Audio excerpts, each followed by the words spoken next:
Good evening, everyone. Welcome to the third of 6 Entrepreneur in Residence programs offered here at the Hinton Learning Theater. Patricia Quintero is an entrepreneur in residence with over 15 years of experience working in large and small organizations in Canada, the United States, England, and Colombia. She is the founder of Patricia Quintero Interiors, a residential interior design company, and Create Inc. Marketing, a marketing consulting service. Tonight's seminar, Aligning Product, Brand, and Voice, will cover how personal brand and business brand intersect and how to align brand and content. We're going to talk tonight about aligning your product, your brand, and your voice. So just to have a very quick recap, we've up to now on the first seminar we talked about, what the actual journey is going to be and how you, whatever you're going to start, whatever venture you're going to plan to get in, this is a big reflection of you, of who you are, and it's about the commitment and understanding of what sort of like we're getting into and what are we going to be committing and all the choices that we're going to be making.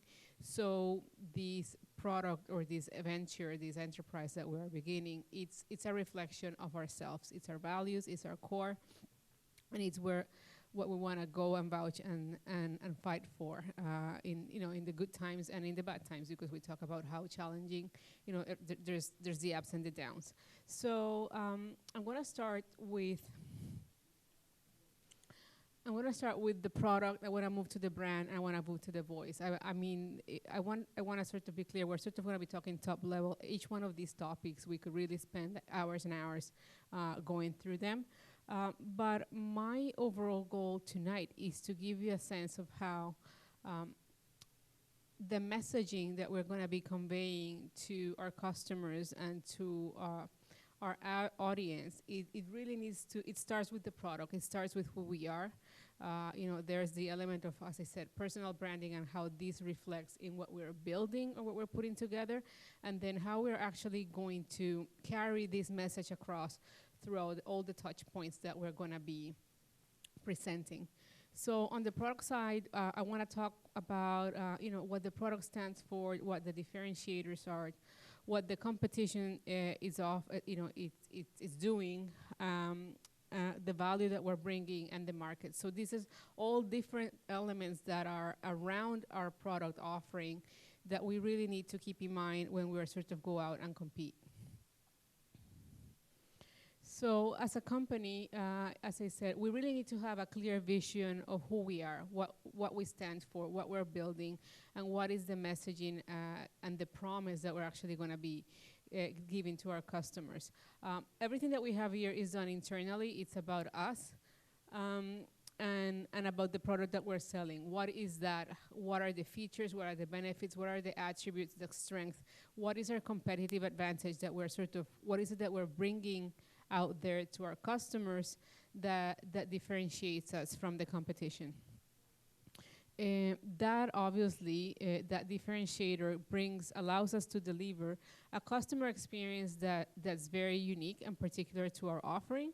So how does that experience look like? How are we going to represent it, and how are we going to deliver it to the customer? And these are all variables that you want to have in mind in order to deliver an enhanced product and experience.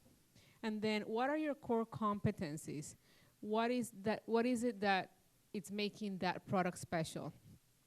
And who is your target market? So with all these components in mind, first of all, I was going to sit down, write them down, draft them, and then really understand how is it that we're going to, what is it that our strengths and our weaknesses, and what is it that the competition is offering that is there a gap in the market that we can fill with the offering that we're going to produce and we're going to put forward.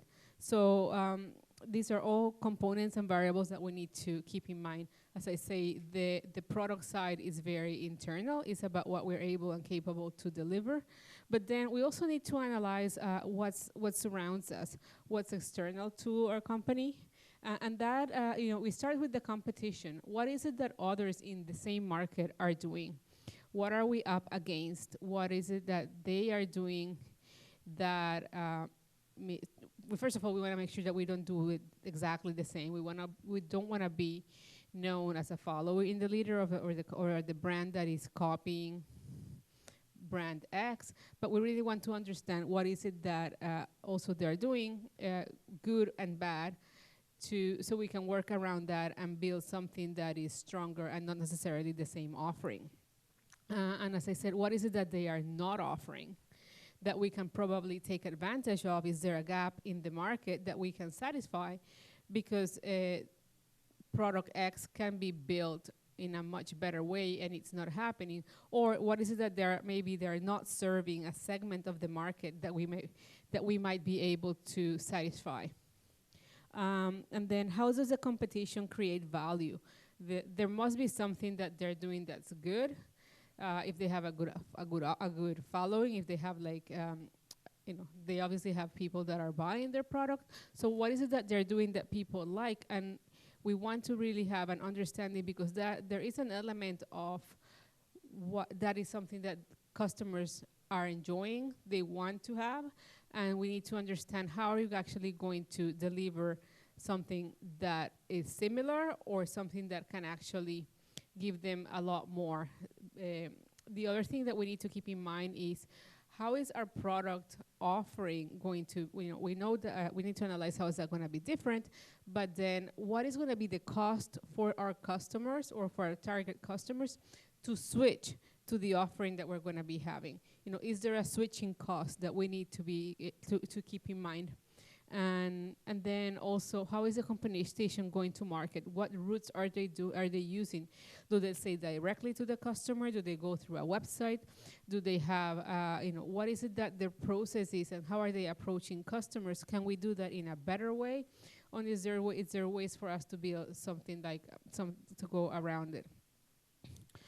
So all these are like variables that we really want to keep in mind.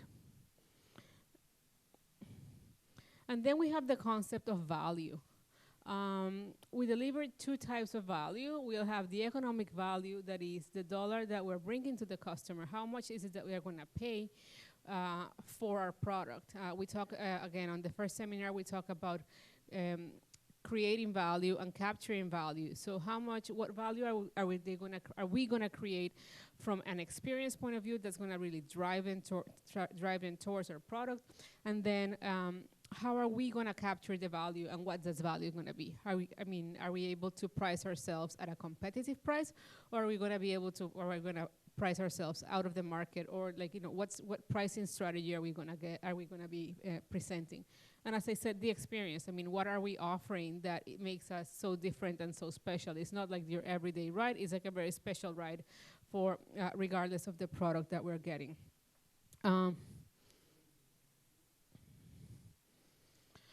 So with these variables and with this information in mind, we should be able to identify the target market, the markets that we really want to go after. This is a little bit of a busy slide, but I want to sort of run through it because it is very important for us to understand first how to segment the audience and the market that we want to reach. Then how are we going to target that market or those markets?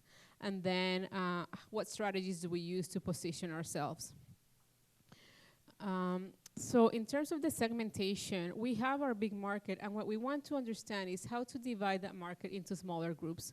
We can do that by geography, by regions. We can first say, I'm going to sell in Ontario, or in Ontario and Quebec, or in Ontario. So we can do it by regions, or in Canada and the US. But we can also choose our audience by the demographics. We can go by age, by family size, by firm size. So there's different targets, ways that we can actually segment the total of the population so we can know who we're going to go after. Or by interests. What is it like? Is it by personality, by lifestyle, by attitudes? It really all depends on our product, on how we feel, and also how we feel better in terms of approaching and releasing the product to the market. There's also behavioral. We have loyalty programs, we have rates of usage, we have frequency.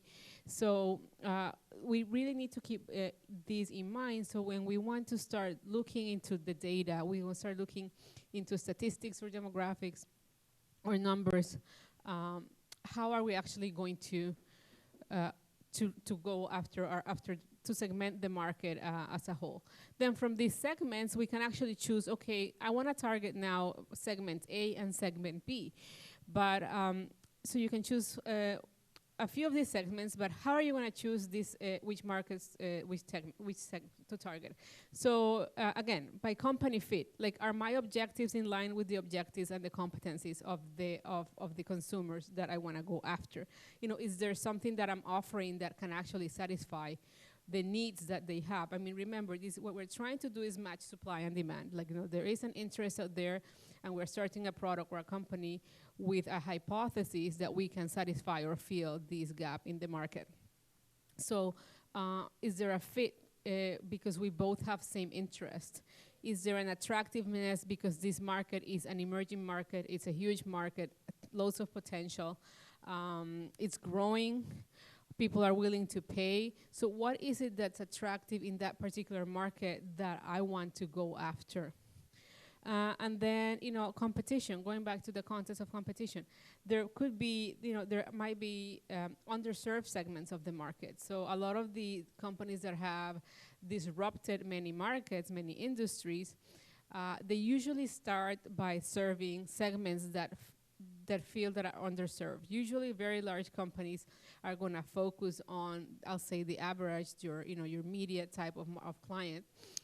But then sorry, there's small isolated pockets around that might have very specific needs, whether it be, say, consumers of, you know, particular sort of, I don't know, volume or color of, if I'm doing t-shirts, maybe like, you know, the purple t-shirts or the orange t-shirts is not my basic, but we might identify that there are certain customers that, you know, that certain segment, and I might want to start doing like that, you know, serving the customers that prefer orange t-shirts. It's like a little bit when Apple sort of decided to change their strategy and they went on after designers. You know, they really focus on all the features and to build a product that was satisfying designers and that could run all the design platforms and had a lot of fonts and colors. And so it's how can you maybe start with that, and then once all these small segments of the population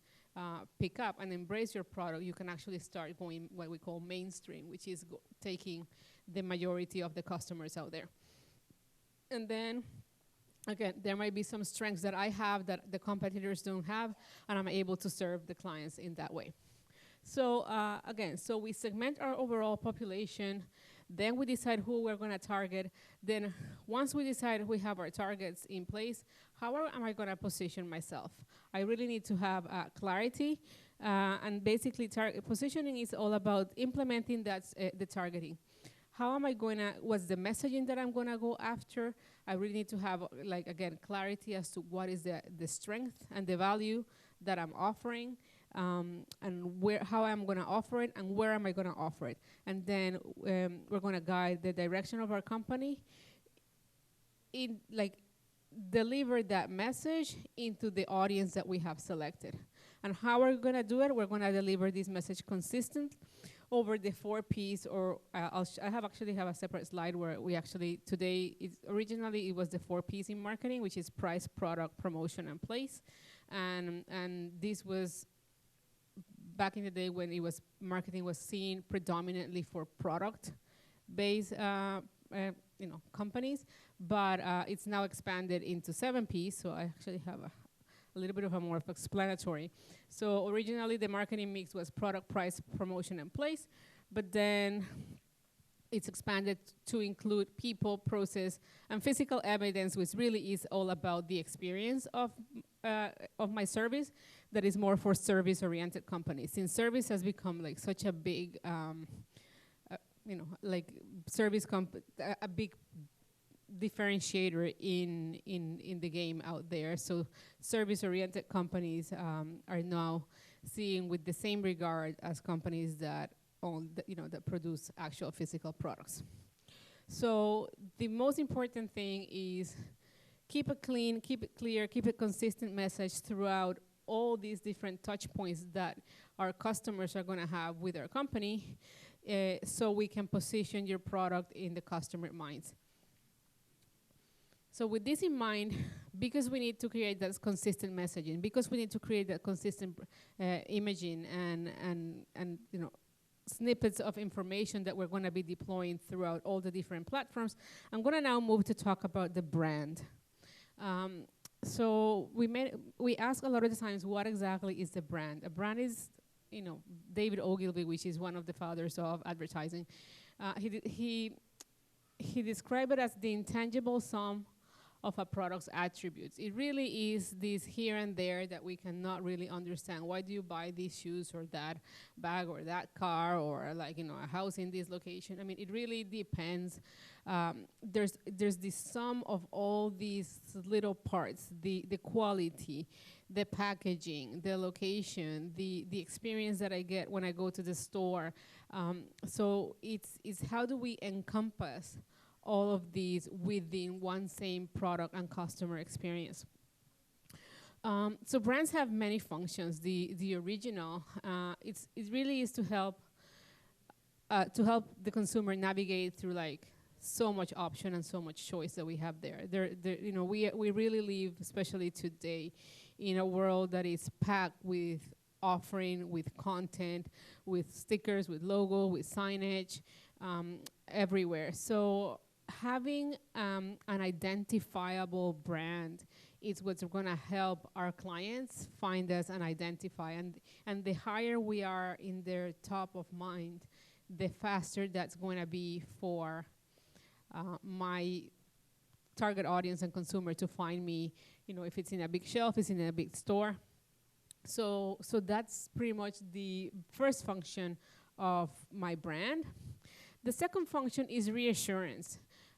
We communicate the intrinsic quality of a product or service and reassure customers that they have made the right choice. A brand is a promise. We are basically, we are selling something that's going to deliver what we basically told the customer is going to be. And I know it sounds, repetitive and sort of a bit irrelevant, but the reality is that you do feel disappointed when you buy something and it falls apart 3 days. I mean, and you had the expectation that it was going to last a little bit longer.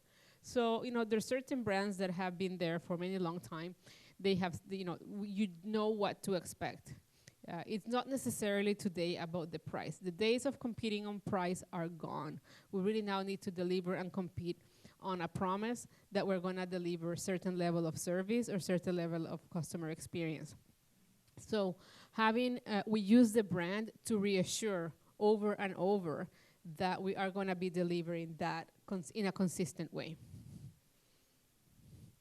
So the third function that we actually use brands for is to engage. We use all these logos and banners and ads and imagery, language, type of language, fonts. There's so many components that are actually involved in what our brand stands for, that it's going to encourage customers to identify with us, to engage with us, to follow us, to like us on Twitter, to like us on Instagram. And that's what's actually going to hopefully create that traction. The engagement is where we really want to get to. The reach. Brands reach, they start with us. As I said, we as founders, as owners, have a vision for our company, have a vision for our product, and we need to make sure that's going to permeate throughout different areas. Originally, it's very easy because if it's a company of 2 people, that's easier to manage and to make sure that to control. I mean, obviously, eventually, as we expand, we're going to be developing processes and have the right processes in place. So these brands, everything is kept consistent throughout the organization, throughout the messaging, and throughout all the platforms that we're implementing. It starts with our identity, the message we want to project in the customer mind, and the promise that we are making that we will deliver that message. That is our identity. That is who we are. Where does that show or manifest? In the quality, in our service, in our reliability, in the tone, how we'll talk. Is it fun? Can we trust? Can we convey trust? Is it trendy? Is it eco-friendly? Is it healthy? What is it that we stand for, that we want to make sure others actually believe that promise and engage with us. So as I said, it starts with your brand identity. It then becomes like personal through like, the immediate people that are working with us. Then we can move these at a local reach, national reach, global, and it also extends through all of our virtual platforms. A brand touches many points, obviously, for what I was just talking.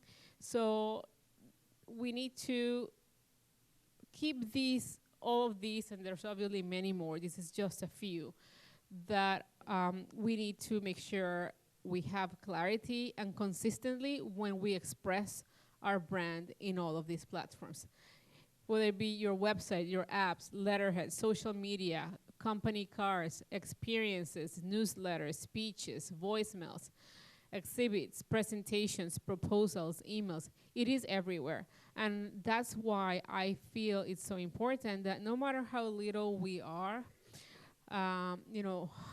we do want to strive to have something simple, not to need to be overly complicated. I'll talk about brand evolution in a little bit, but we want to make sure that we have a nice logo, some steady colors, and so everything that we do can keep that same look and feel that we want to transmit and convey to others. A lot of the times what we do say before you do our branding, and this is just like a little exercise that we can all do, just try to find a creative design brief. And it's very simple, but say if you're gonna talk to somebody, get somebody to help you put a little bit of your small branding package together, go through what your company name is, what's the story behind your company, what is the personality, what is it that your goals that you wanna communicate, who is your competition, what is it that differentiates you from your competition, describe your target audience, what are your design preferences, creative direction, color palette, wish stuff. So put stuff that you like. Do like I don't know if you've sort of seen like visual boards when you sort of start saying, if you want to visualize something that pick up colors or textures or things, and then try to start building, and then build like a small branding package. This, as I say, this is to ensure that we are in line with what we stand for. We start again with our vision for our product or our company, and we want to make sure that this vision grows, but we sort of like we sort of grow with it, but sticking to our original roots. So this is something very simple. As I say, this creative brief that I just showed you is something that we'll do for like say all of our clients. If they say to me, it's very easy to come to somebody and say, I want a logo. And there's nothing more generic than that. And they say, well, for what? Or how do you want it? This is going to be, what do you want to convey? Do you want for it to feel like fun, easy, laid back? Do you want for it to feel like refined? Do you want for it to feel like every day? So there's so many feelings that you can convey just with an image, just with the letter, just with the colors that you're going to be choosing. So say this is like an old branding guidelines that we do. That we did. So we come up with the logo, pick 3-4 colors. Every color has a code, whether it be in your computer, whether it be for print. So make sure you have those. That if you're gonna print your business card, have the same blue all over. But if you don't keep this sort of level of consistency at the beginning, you're gonna end up with a lot of blues. There's lots of different blues or purples or greens or oranges out there, so you want to make sure that you try to keep this in line. Choose any elements if you want to play with them, but most importantly, choose a font. Choose 1 or 2 fonts that you want to keep steady and communicate throughout all your platforms. Whether it be it could be your website, it could be a letter, it could be the printing for your if you're going to do trucks or business cards. The simplest thing that you can have is something like this that allows you to start at least being consistent throughout all your platforms. And then, you have the logo. You can have a tagline if you want. Some for some, it's easier than others. At the beginning, you have Just Do It for Nike that I love and everybody knows at this point. I'm loving it for McDonald's because you're worth it. So there's sometimes you can get like a small tagline.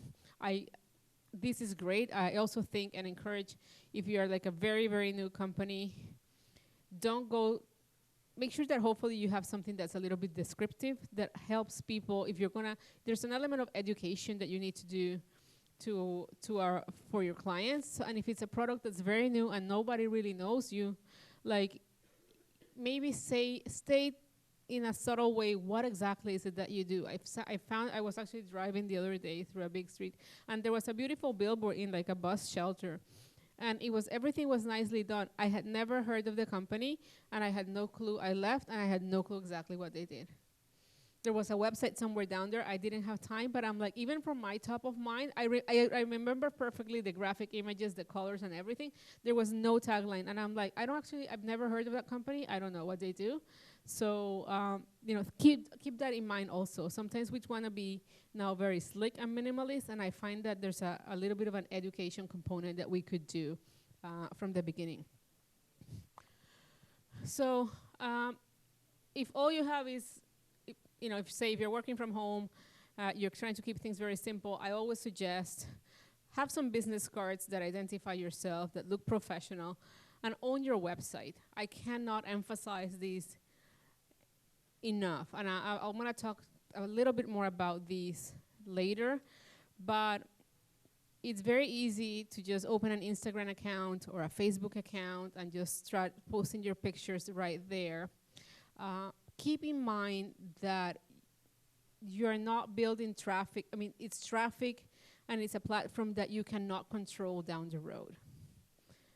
All you're doing, what you're doing with a Facebook page or an Instagram page, is you're driving traffic to Instagram or Facebook.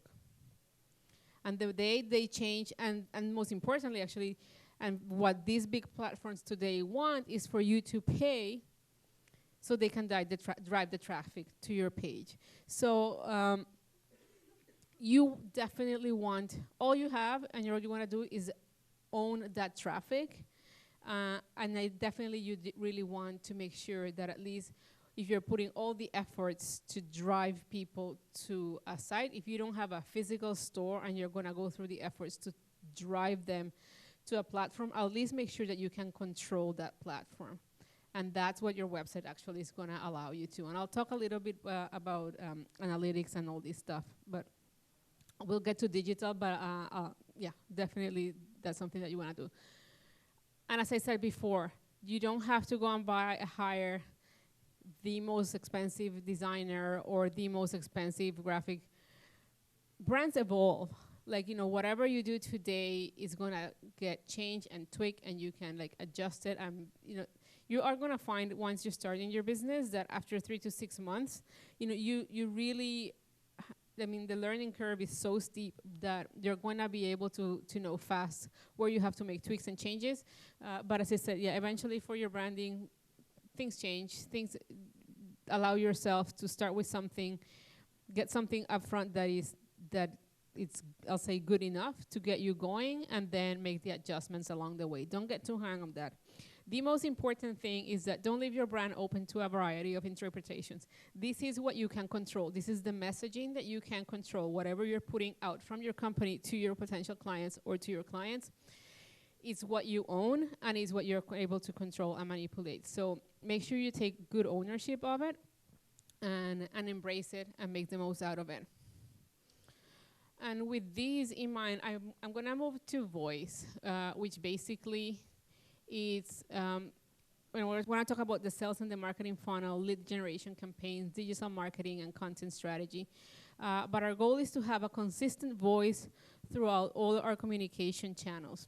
Our goal when we are launching and when we have our business is to actually move clients throughout this funnel, whether it be, we want to make them aware of what we're doing, who our prospect, and then we have to, move them through the awareness, the discovery.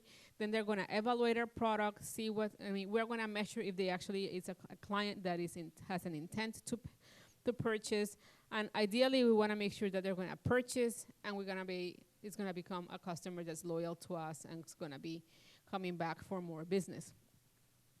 When we are going through this funnel, obviously first we're prospecting, then we're going to be qualifying the leads. Once there's like that discovery and curiosity out there, we're going to see if this is like a potential customer. If there's an intent, you go in and you talk to the client, there's a negotiation, there's probably an offer or an exchange. It could be, this can take, depending on the product, very, very technical products can take months to move down this funnel, or it could be like a few clicks if all you have is if your product is an e-commerce site, that if your company is an e-commerce site that's selling, I don't know, organic shampoo online. So so this is our overall goal, and then from the marketing and branding point of view, these translate into how we're going to use the assets and the platforms that we have to move clients down this funnel. So we have, first of all, at the top of the funnel, we have everything that we call lead generation campaigns, where we can have anything from events, advertising, trade shows, as I'll say traditional marketings, blog, webinars, direct mail, campaigns, social media, and search, that are going to be more modern digital. So everything that we create, all the content that we create in terms of social media and direct mails, e-blasts, newsletters, all this stuff, it's meant to attract people into our funnel. It's meant to bring people down, so it's all what we call lead generation.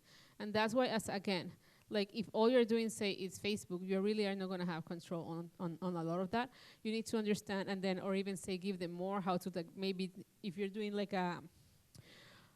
I'll say an Instagram account that's driving people back to your platform, and you're giving, I don't know, a free ebook that became very common, download our book. So, with the download, you can get people to subscribe to your newsletter or give you your email. I mean, ebooks usually have more detailed information. So what you want to do is with this is that whoever downloads the ebook is because has actually an interest in the topic that you are writing about. So, if you do something like that, it's because you are considering or trying to position yourself as a person that's highly knowledgeable or a company that has the knowledge into that particular product. So at this point, that download it has allowed you to move the client from the awareness stage to the interest stage.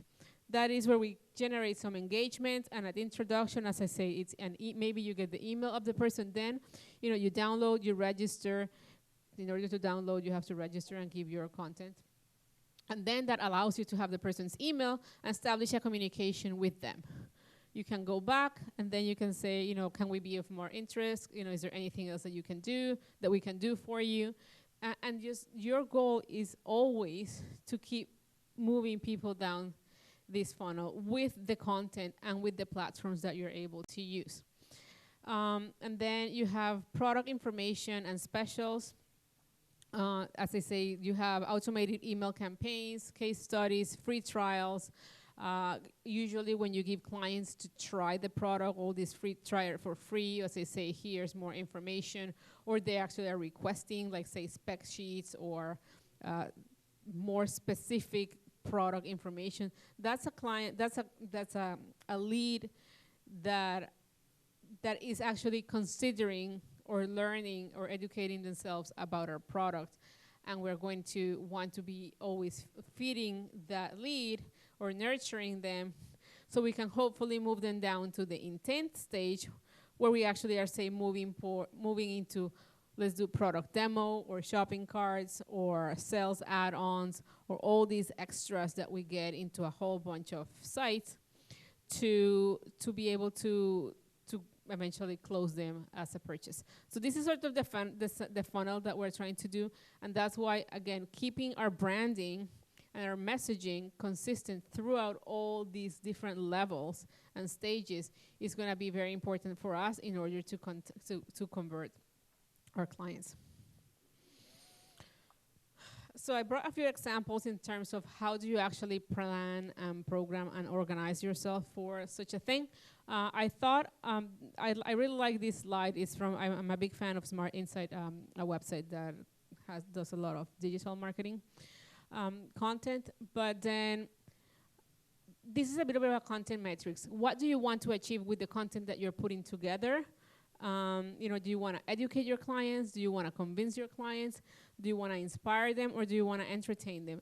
And there's all these levels of information that are going to, or types of information that we can deploy that are going to help you move, again, that client through the funnel. And I want to sort of, if you want to entertain them, there's short videos, there's fun videos, there's memes, there's games, there's quizzes, there's a lot of little games that you can come and create these days for branded games that you can actually get people to play. If you want to inspire, you can connect with endorsers, community forums, individuals within the community that might want to tap onto with your product, and create a story out of it. It doesn't have to be it doesn't need to be Kim Kardashian, but somebody or something an inspiring story that that can touch people's life, that is worth sharing. And I think that that's sort of nice, and that's why sort of you want to be tracking mentions and within, say, your social media platforms, that you can actually maybe then reach out to a user and say, hey, we love your story. Do you mind if we share this? So have always that open channel, that conversation, track your platforms. And then education, as I say, we can start with simple infographics, guides, trends, ebooks, press releases. If we have something new coming up, do a press release, make sure that you touch into the media. How can we actually then eventually translate this also into non-digital platforms content? But then for purchasing, are we going to do an event? Are we going to be at a trade show that we can actually close people? Is there a demo, an interactive, a webinar that we can actually get people to sign up to come and watch us? Case studies. Case studies are huge, because anybody that wants to hear the large level of detail into what we've accomplished and achieved is definitely a lead that's interesting in having more.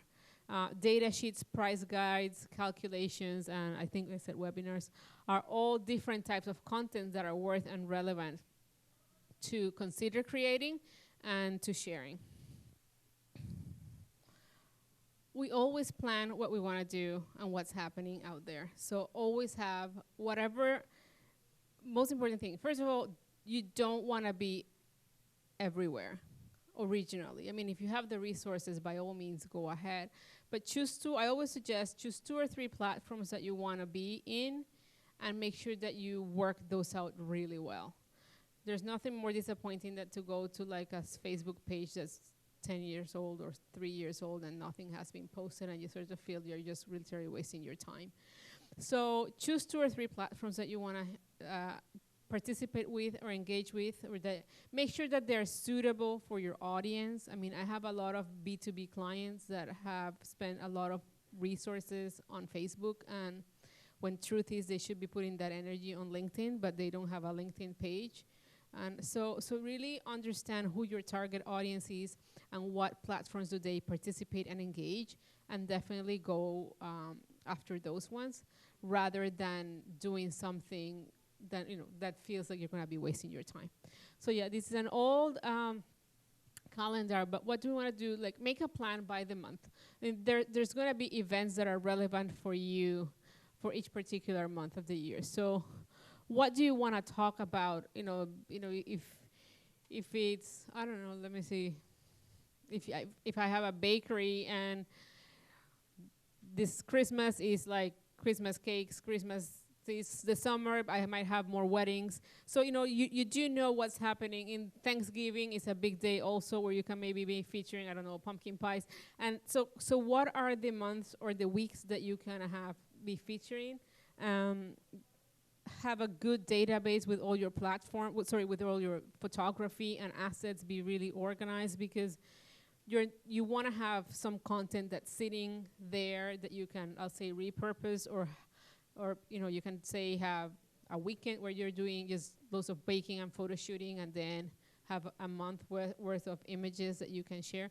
And also identify partners in the community that you are happy to, I'll say, collaborate and feature. I mean, you don't own it. Not only it not always needs to be just about you.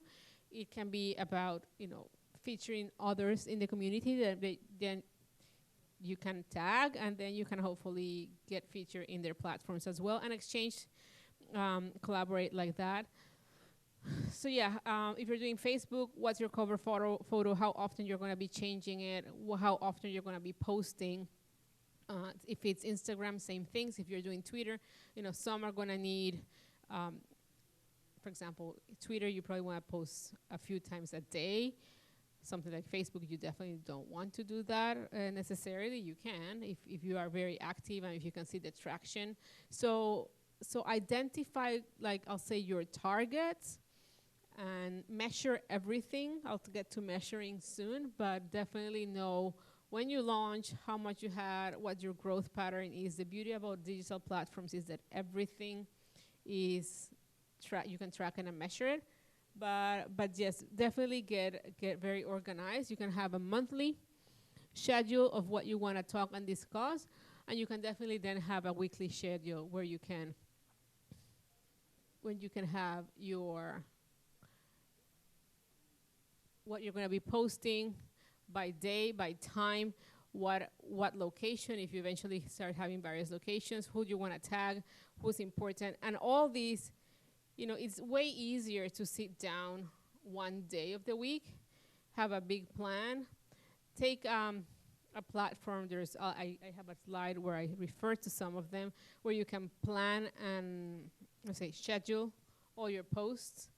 Very important, resize your images properly. Make sure you just do a quick Google on social media image sizing, and make sure that you have the sizes correctly. There's also nothing worse to see an image that's crazy over the stretch because it was poorly posted. It's better these days because the platforms can do them themselves.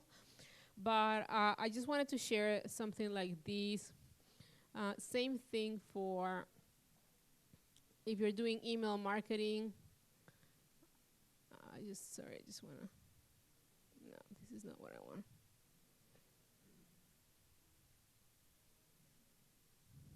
You can track absolutely everything. You have your database, you have your e-blast, you have your email list. Make sure you know who you want to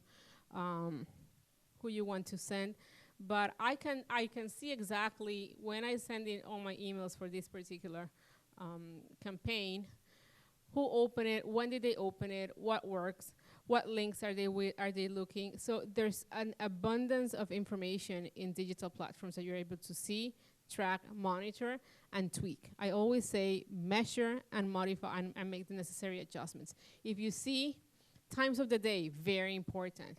Keep an eye. When do you get the most responses? It's not the same to post at 11 a.m. than to post at 6 p.m. So when is the right time for you to get and find and track those particular individuals? Performance, actually, if you can see here by the hours. So it does vary, it does change. So understand that just throwing the message there at any given time makes a difference. If you're posting during the week, it's different than if you're posting during the weekend. So it's gonna, listen, this takes time. It's gonna take a while for you to understand your audience, understand what they like. But I think that if you do it consistently, it's definitely worthwhile. Another measuring tool that I wanted to mention is Google Analytics. Again, if you have a website, make sure you tell your developer, or you find that you can do this on your own, and you can post this on your own website on your own. But there's something called Google Analytics, and it will generate a code that you can add to your website. This code is going to allow you to track performance in every particular page. This is going to help you understand who's going to your website, how much time they're spending in it, how much traffic. Even you can actually say what area of the world the traffic is coming, at what time. Is it direct? Is it organic search? Is it coming through a social media platform? So you can actually know absolutely everything, and that's the beauty of digital. You can even eventually optimize for Android versus iOS.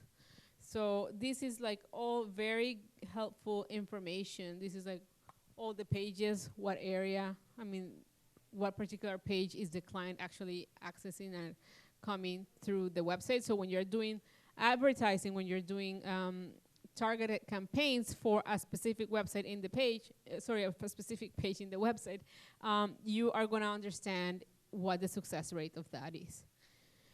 So when I was talking about own your website, I mean, you can only optimize your SEO basically about optimizing your own site to make sure that you're getting proper Google rankings based on what you're saying, and basically you need to understand what there's a keyword strategy behind it in terms of, okay, now you understand who you are, now you understand what your brand is, now you know what your product is like. Then the next step even further is, how are clients that like my product gonna be searching the web? And you want to eventually optimize your website for those keywords. And this eventually, hopefully, again, the whole point is to get the supply and demand match.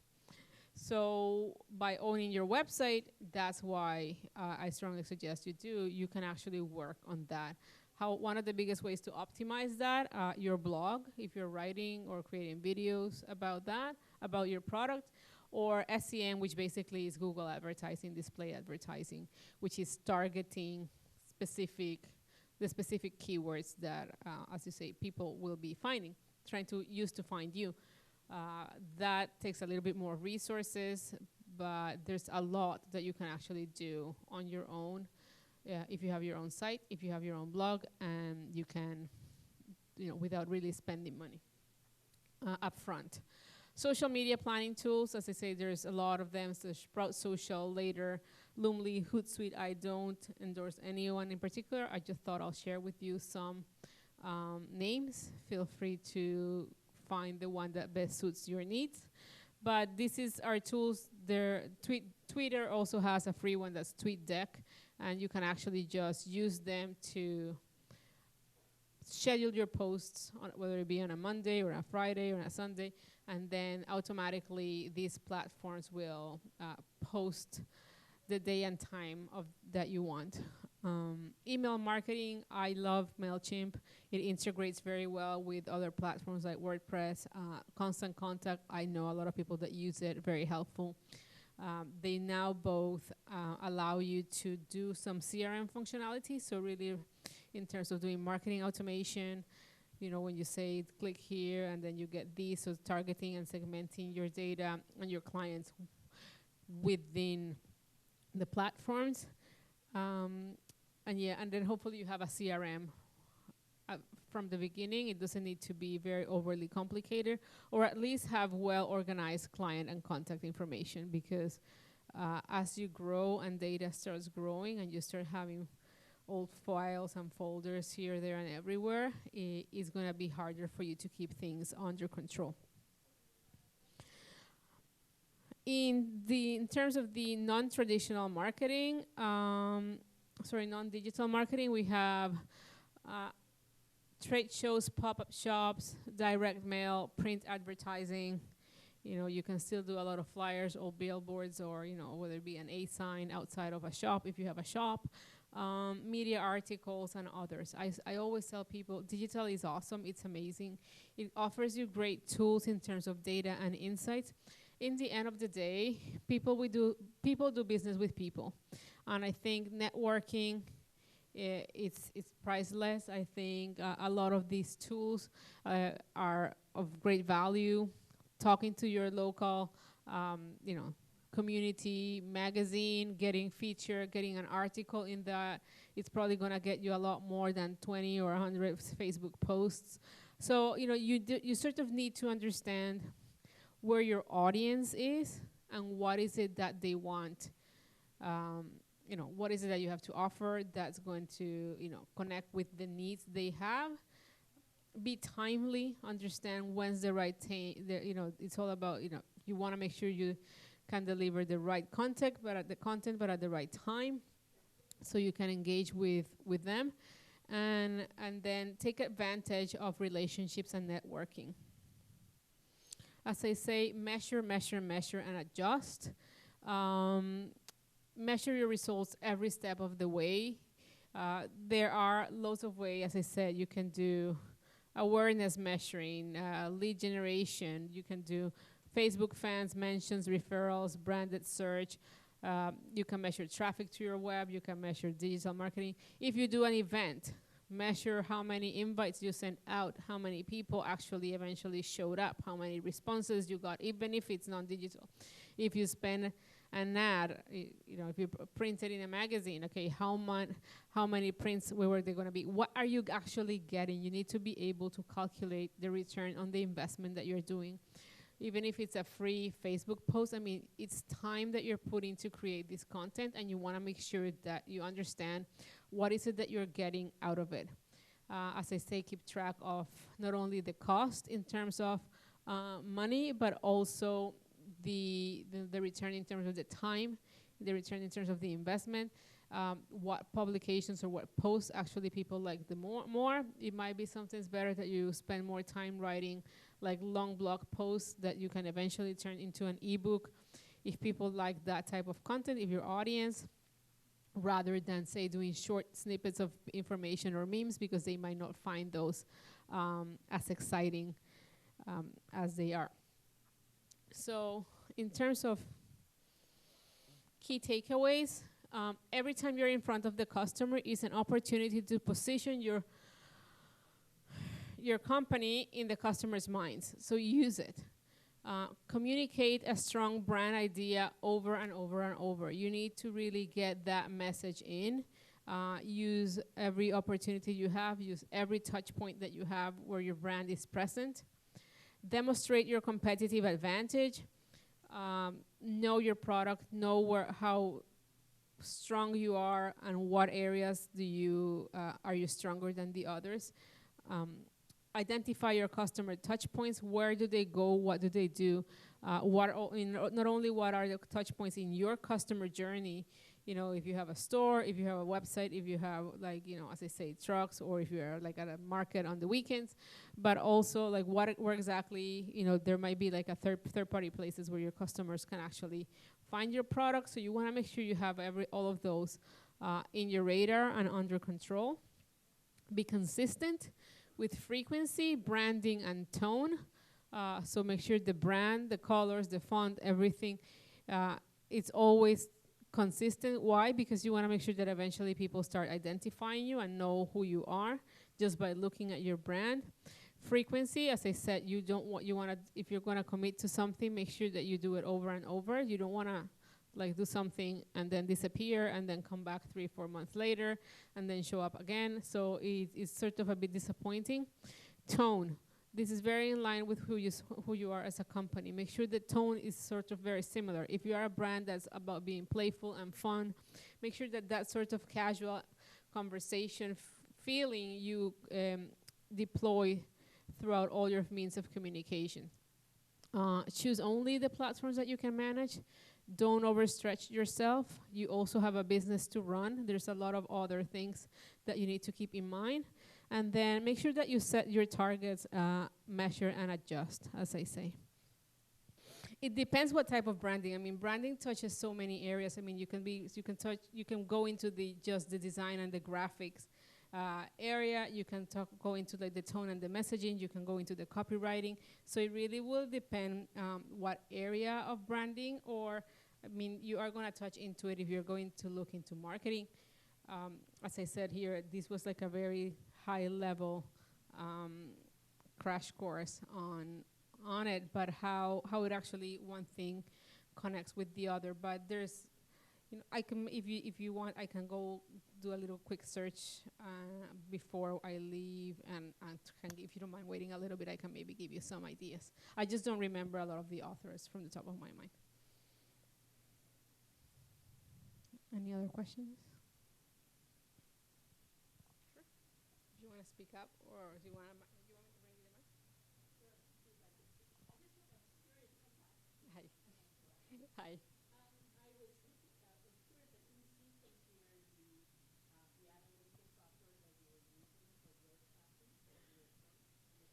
Um, sorry for I showed three. There's Google Analytics, which is free. It's by Google. If you just oh, that's Mailchimp. So if I have so that's sort of like the back end of Mailchimp. So basically, the way it operates, I use it for to deploy predominantly e-blasts. I mean, this is like some charity side work that I do, but that basically all we do is you upload all your data, your I mean basically name, last name, email, location. Be very mindful of CASL, which is the anti-spam regulation. So it's not. It used to be that you go to like a trade show and you get like 200 business cards and then you come home and you upload it into your thing and boom, blast everybody. You can't do that anymore. You need to have a business relationship with the person or a clear authorization to email the person. So be mindful of that. So say everybody we have here has signed up a form that they want to be part of these. Upload the information and it's super awesome. I mean, I don't know if anybody else has any interest, but the amount of stuff and the campaigns you can create, and it's for free up to 1,200 emails. All you get is like a little sign at the bottom that says this is sent through MailChimp, but you can create any, like, I'll show you very quickly.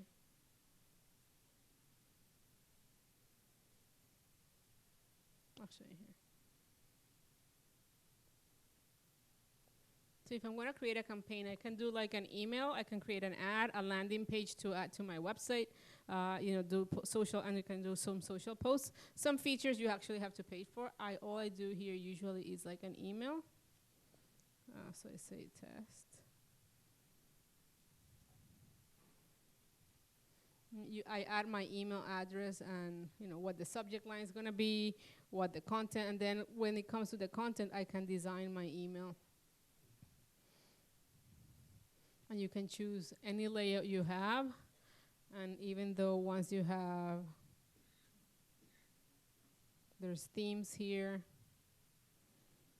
that you can choose. And then see how you have all these little boxes here? They're drag and drop. So each image here is a box. So then you can add pictures. You can add all your social platforms. So you can have them all there that people can share. You can embed code. You can embed video. It's very self-explanatory, and then all you have to do is go.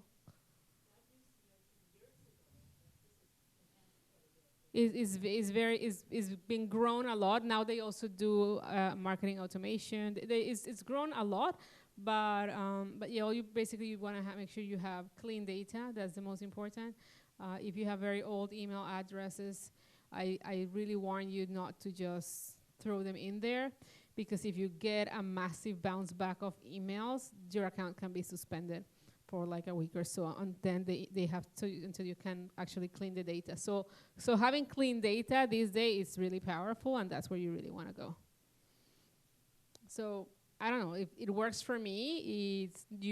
Usually I get a response. Usually, like if I'm emailing somebody, it's because there's something that I feel can be taken on either in a separate conversation or with a follow-up, and I give myself. If it's a very big meeting, I don't go to bed that day before I send the reply, not reply, like a follow-up. So that's something that works for me at the beginning.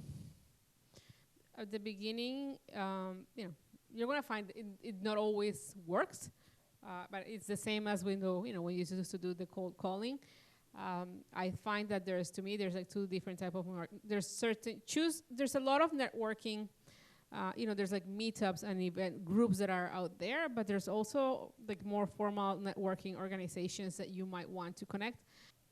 I mean, there's two things in terms of tone. There's a tone for your brand and there's a tone for your company. I think that some lead generating top of the funnel, say social media, can, for example, allow you to be a little bit more casual in some ways, but I think there's a level of professionalism that you always want to maintain across the board.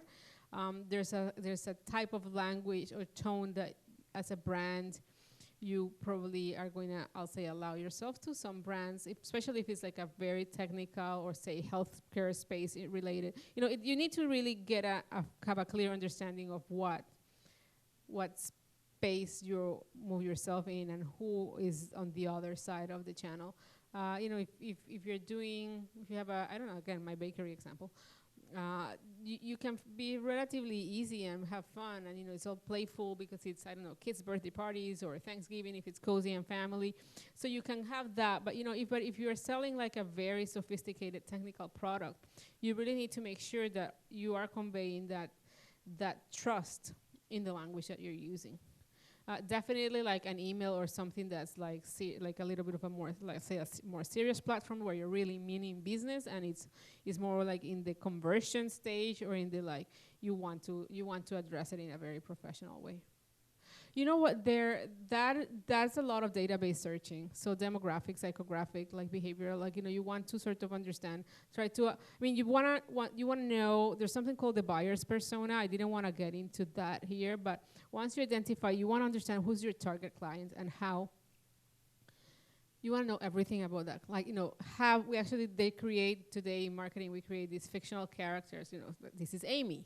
Amy is mother of two. Like, she has her two kids and a dog. She lives in this area of town. So you want to like go down to, she shops at this store. She goes in this, that's my target customer. Then you want to sort of try and find where is that store or that place? Where does she drinks coffee, and where do I gonna go? So that is in terms of, that's what you sort of eventually want to start identifying. You're gonna be, obviously, not all the databases, the information is not that easily available. But say here at the library, there's some seminars, and you can book a librarian, and you can actually start getting data and information by region, by area. Read industry reports. If it's like there's industry reports for lifestyle brands or for different type of consumers. So once you get into, you have to sort of dig a little bit to find. Say demographic data is relatively easy because there's like census and things like that. But once you get into the psychographics, the behavior and stuff, it's a little bit trickier. But for that you need to know where to find it and what exactly would be the right way to find that information. In today's day, especially in the digital spectrum, everything happens very fast, and we have to be on top.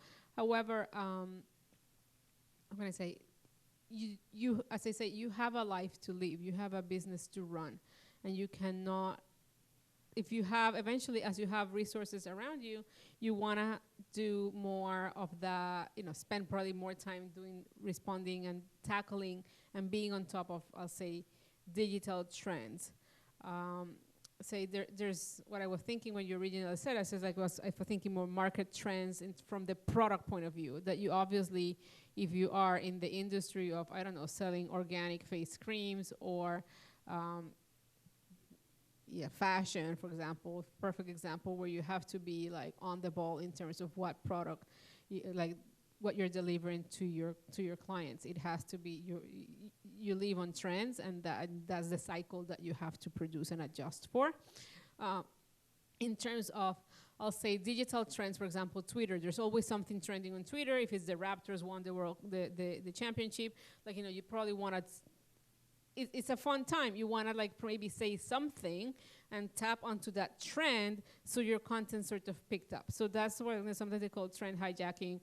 But you wanna be relevant. When I show these calendars that you sort of plan ahead, I always tell people you plan ahead, but you want to allocate yourself. You know that your scheduled posts are gonna be coming because you've scheduled them on Monday morning, and it's Thursday, and it's gonna pop any second, and you don't really have to do anything. But if something really exciting happened, or if you're into politics and you wanted to tap until say the elections on Tuesday, on Monday, then there's nothing wrong with you taking 2 minutes or 5 minutes and throwing a post out there. So you do need to stay relevant. things do happen faster these days. People have like memory, attention span is shorter, memory is shorter. So we are sort of, things do move like faster and faster. I mean, there's times where I say like, oh yeah, I'm gonna post on something, and then something happened, and when I'm like at 5 o'clock, I sit down and I'm like, what's the point? Like, it's gone. Like, nobody's now talking about X. Like, we're now move on to something else. That's gonna happen. But if there's this great trend happening and you're closing a big business with a client in a boardroom, I would not bother about the trend and try to close the deal. That would be like what I'll do, because I have nobody else to do the other one for me. So, you probably will need to prioritize.